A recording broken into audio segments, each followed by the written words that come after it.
Welcome to Small Steps. My name's Seth Potts, and I want to show you how to use the forecast function to make predictions. Excel has a function called forecast, and there's about 6 variations of it now, but the original one's the one we're really going to be looking at, and they all do a very similar thing to give a number. That's basically predicting a future value based on existing data points. The one we're going to use it uses a linear regression to do that, but one thing to remember when doing these predictions, especially with just some blanket data, and then using a singular function with the math behind it, is that it the accuracy of it is really going to depend on the quality and relevance of the data. It's also important to note, like, make sure you know what you're looking at, because these numbers can be influenced by various factors. So depending on who your end audience is and what the request really is, someone's really just asking for a number, just almost a guess. I like using this because it's easy to pop those numbers in and spit out a result. And if you're right, you're right. If you're not, you can say, well, that's mathematically based on the historical data there, without any additional looking at any of the additional factors of why something might be going up or down. It's sound math to do that. And those are the requests that I tend to get most often when making a prediction on something. A lot of times it's just for some paperwork, for something to be handed to somebody else. Don't even know where it goes, but it's a real easy way to crank through some of that more busy work than actual crime trends. But the other side of it is if you do have a trend with some correlated data, and you're trying to narrow down when certain crimes might happen. The second example I have here is going to be like bank robberies. It's an example I always see in the trainings I've gotten, and using this to predict that. So multiple sides of this, I say, more general, and then more geared towards specific events here. So first one, and this is one I've gotten before, and I practically have to do every year for an annual report, things like that, trying to predict where we're going in the future. So at a street that was one of our largest crash areas, and they started doing some DDAX is what it was, but doing some directed patrol, and pulling over people for lighter infractions, giving a lot more warnings, but really hammering the area to see if we can slow people down, make them pay attention to the area to lower that number. Well, you can kind of just briefly looking at it here, you can see that it looks like it worked, but kind of like I mentioned, multiple factors. It's easy to put some numbers up here, but yeah, you've got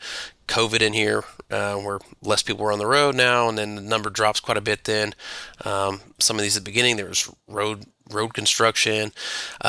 So yeah, these numbers are going in the right area, but to say there is, it's easy to predict the future on it is kind of hard. There's a lot of human error, human factors that go into it, weather, things that are just not easily predictable. But for something like this, you want to see a trend in it. Could be asked, so we could use this. So this is how I did for it, and just start typing in forecast. You can see the 6 different variations I talked about. These bottom two, I believe, do pretty much the same thing. But if you have older version of Excel, this bottom one works with it. I think it's the same as that linear forecast linear here, but we'll use that original one. So what it's going to ask you for is an X, which is the last bit of data you have that you're predicting the corresponding data for. So that's going to be the year. The known Y is going to be on the other column, the counts on those accidents for the years. And then the known X's is going to be the rest of those years. So that is all it's going to ask for. So it's going to see the years, that instance there, and it's going to predict down here the accidents for the next year. So as you can see, the trend, if you picture a graph and like a linear regression on just a straight line drawn kind of through the middle of these points going up and down, it's going in a downward trend, and that is based on those numbers. That is the prediction for it. It wasn't terribly far off, to be honest. I think these years don't match up exactly with this. This was a little bit further back, and it was about 90, so it went up a little.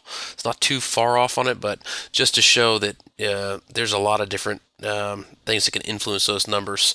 So now on a more honed in, like specific crime series you might be looking at. Like I said in training, this is the example I always got.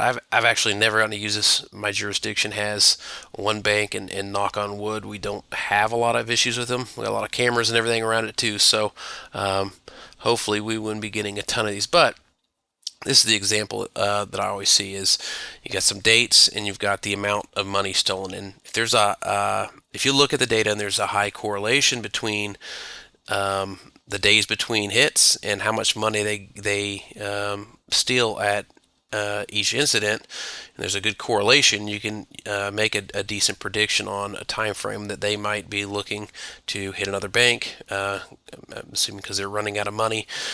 I made the correlation pretty much 100% here. Every $100 is a day, just to show how this function works. I don't think you're ever gonna get lucky enough to have a bunch of hits that are that dead on for a correlation, but yeah, you might get some pretty good one. But so what I've done with this is calculate the days between. So the days between that first hit and the second hit.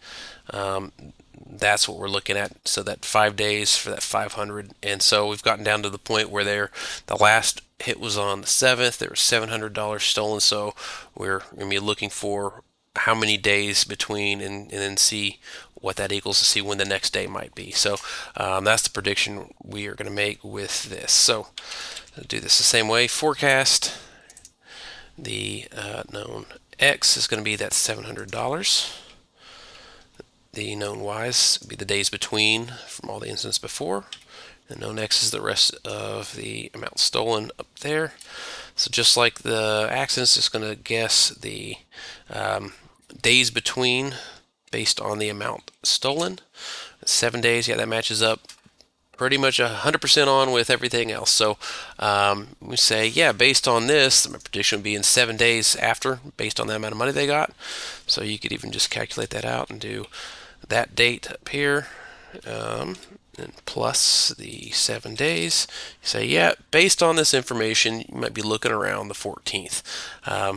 Obviously, these numbers, the more skewed they are, the less related they are, the harder it's going to be to make that prediction. But with something like this, where the correlation was dead on, or even if it's a high correlation, you could even get kind of a range for that. But this forecast, it's not perfect. There's bound to be some math somewhere, some more complicated math that you can use for different situations.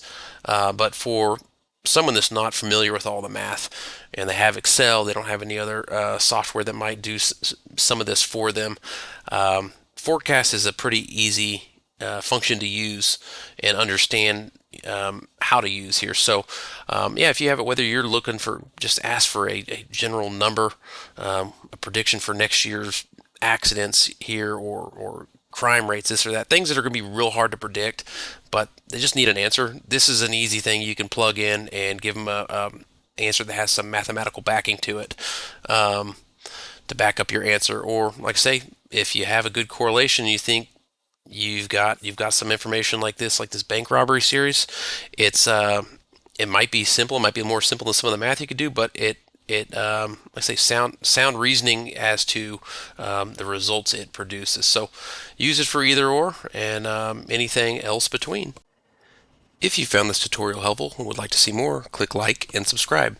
The next video coming up is going to be over calculating the correlation between two data sets.